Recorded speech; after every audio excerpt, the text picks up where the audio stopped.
Hello and welcome to the 7th best off-peak YouTube channel in Tasmania. In the latest Gran Turismo patch 1.29 they introduced the Pagani Zonda R, and it's captured the interest of a lot of people, many of whom are wanting to know what it's like before they purchase it. And that's fair enough too, because it comes in at 1.8 million credits.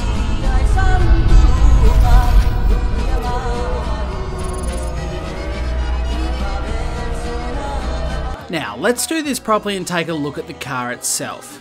The Zonda R first debuted at the Geneva Motor Show back in 2007 and officially hit production in 2009. It was in production for 3 years, but bear in mind that there were only 15 of these cars ever produced. It's a 6-litre V12 engine and actually comes from the racing version of the Mercedes CLK GTR, and it's good for 351 kilometers an hour, which is 218 miles per hour in old money. It goes from 0 to 100 in just 2.7 seconds and ripples the road as it slows back down from there to stationary in just 29 metres. The engine is good for 550 kilowatt or 750 Red Dead Redemption power and will pull harder than a teenage boy with 710 Newton meters of torque. The luxurious interior gives its occupants absolutely fuck all because race car. Back in 2010 it did claim the record around the Nürburgring for a production based car with a time of 6 minutes and 47 seconds. Of course, because it's all very trendy for manufacturers to take their latest cars to the ring, by now it's probably been beaten by a 1.5 litre diesel Polo. All of that aside, it's a damn cool looking car, and it's a car a lot of people fell in love with. And now, thanks to Gran Turismo, you don't have to sell your body to science to try one. So let's jump right in and have a look. Okay, so to test out this fine Italian beast from Pagani, I've brought it to the only Italian track in Gran Turismo. It is, of course, Monza. Now, I haven't touched the car settings at all. This is exactly as the car will turn up in your showroom as you purchase it. It comes with racing hard compound tyres. So at least they've got it on the race tyres. You'd be disappointed to see it come out with sports. I just want to experience it exactly as Polyphonic Digital has set the car up, and one would presume that this is how they want people to experience the car. If they wanted us to experience it on softer compound tyres, they probably should have put them on from brand new. So I've left it dead stock. I'm going to go and test out how it feels. I've done only probably 1 or 2 practice laps, so don't worry about the lap times here. I'm not trying to break any records. I just want to get around the track and experience the car, because that's really what this is going to be about. Now, in terms of the car handling, how it actually feels to drive, you're just going to have to trust me a little bit, because obviously you, if you don't own the car, then you're just going to have to lay your confidence in me. But one thing you can check for yourself is how the car sounds. So I might shut up for a second, and through the magic of editing, we'll pump the sound of the car up, and you can have a listen and see what you think.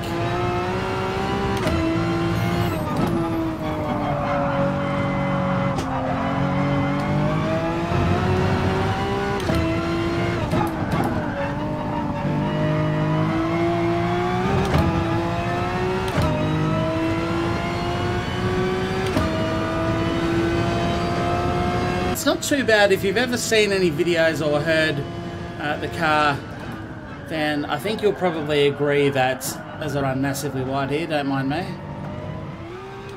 I think you'll probably agree that it has a very, very loud bark, a very strong engine noise, and I'm not sure that the game really puts that through exactly as I would expect it to. I mean, it's not a bad sounding car, but that diff whine, that gearbox whine, whatever it is that Gran Turismo adds on top of all of their performance cars, almost drowns the sound of the engine out. So let's see if I can get rid of that and actually listen to the engine noises. Okay, so I'm actually going to jump in the sound options and turn that transmission noise down a little bit, because it is such an overpowering sound. Let's get it right down to 5 so we can actually hear. Okay, so the transmission sound is turned down as far as I could possibly get it, into -5. But already I can tell, before I even turn the volume up, you guys can probably hear it already. It's still very much there, that transmission sound, so that's a little irritating, because I really just want to hear the full bark of this engine. Obviously a big 6-litre V12 engine It's got very little in the way of mufflers or anything. By all accounts, an exceptionally loud car. And all we can hear in game, unfortunately, is the sound of the Gran Turismo transmission. But look, let's have a little listen. We'll see how we go.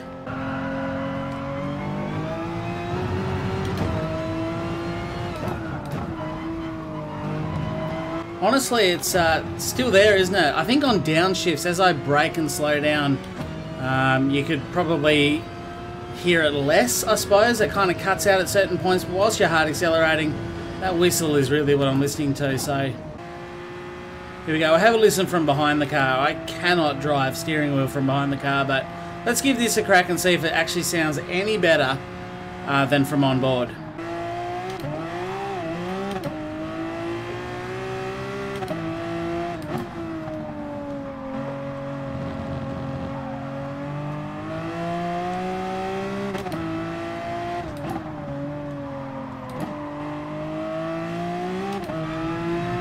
Okay, so it sounds, well, obviously it gets rid of the transmission noise from the back of the car. That's a good thing. But yeah, I'll leave it up to you to decide what you think of the sound. Let me know in the comments. It's probably not something I'm totally blown away by. But anyway, it is what it is. It's time to discuss the car handling. I've now actually done a few laps, like 5 or so, since I've been trying to test out the audio and do all the other things. And in terms of the handling, I don't know. I mean, it's fine. It obviously goes fairly quickly. You can see the rapid acceleration there. If I get around this final turn, we'll punch it onto the straight. You can see the speed there, right in the middle of the tacho. So we've already hit 250 kilometers an hour as we climb our way through. There's 280, 290, and we've hit 300 there. In fact, we'll hit just under 310, so it obviously goes very, very well. If you haven't noticed, I'm braking very, very early.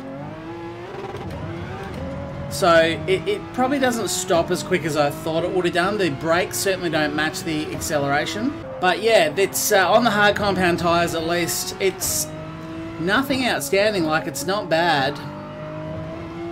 Certainly a stable car. The back end is very stable. Traction control is currently turned off. I have ABS turned on, and I'm still getting quite a lot of wheel lock, so I'm not quite sure what the go is there. It almost feels like I've turned ABS right off. I've got to be very, very gentle on the brakes, and even then you can hear the tyres squealing. But the car's certainly very stable. It's predictable. The front turns when you ask it to. There's not a huge amount of understeer at all. And not a great deal of oversteer either, especially considering I've got traction control turned off. I'll tell you one thing that does irritate me. Watch the paddle shift, and you can probably hear over the microphone when I'm clicking up. It literally doesn't trigger the animation until I have flicked the paddle. So I'll try and get the timing, or you can hear in the engine exactly when I shift. And then the paddle shift, the animation, doesn't start until after that, so that actually looks jarring. It's quite distracting. You can see him flicking the paddles in your peripheral as you're trying to concentrate at the road, and you're like, what are you doing, man? Like, I did that a long time ago. I'll see if I can give you a downshift one as well. It looks like he just chose not to. There you go. It's the same sort of delay, so that's probably something they could have tidied up a little bit. But yeah, it's not an awful car to drive. It's certainly nothing sensational. Now, I'll finish off by telling you something a little bit funny. If memory serves me, back when this car first appeared on Top Gear, Jeremy Clarkson spent a good amount of time telling you how wonderful it was, how fast it went, how well it handled, and how good it sounded. But he finished it all off by remarking that despite all of that, it's completely useless. It was unable to be registered for the road, which meant that you needed a racetrack, and since it didn't pass the noise limitations for most racetracks, that meant you needed your own track, which, they're not cheap. And in a stroke of irony, that's the exact final sentiment I have on the Zonda R in Gran Turismo.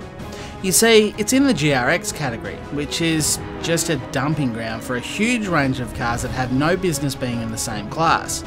Because of its massive variation within GRX, it means that if you want to run a lobby or a race series with the Zonda R, or a Formula 1 car, or a Le Mans prototype, or anything in that category, you can't run balance of performance as the lobby simply won't let you turn it on. This makes creating an even playing field very difficult. And since you can't restrict a lobby to a single car either, we're forced to wait in hope that the car shows up in a weekly or Nations Cup race. Otherwise, as Jeremy Clarkson said, it's completely useless. Maybe this is the real driving simulator after all.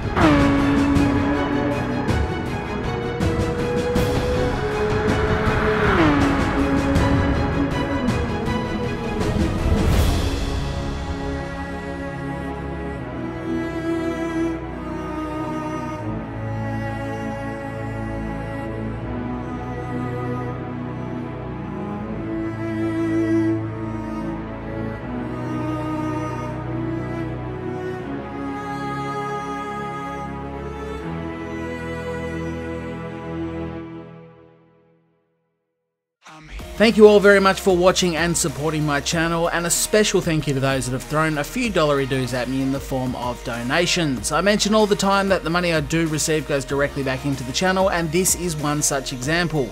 I didn't have anywhere near enough in-game credit for this car, so I bought it using some of your donation money. I never ask or expect people to donate, however, if you would like to, the link will be in the description. Thank you again for watching, leave a like if you think I've earned it, and consider subscribing for more content. Talk to you again soon. Bye for now.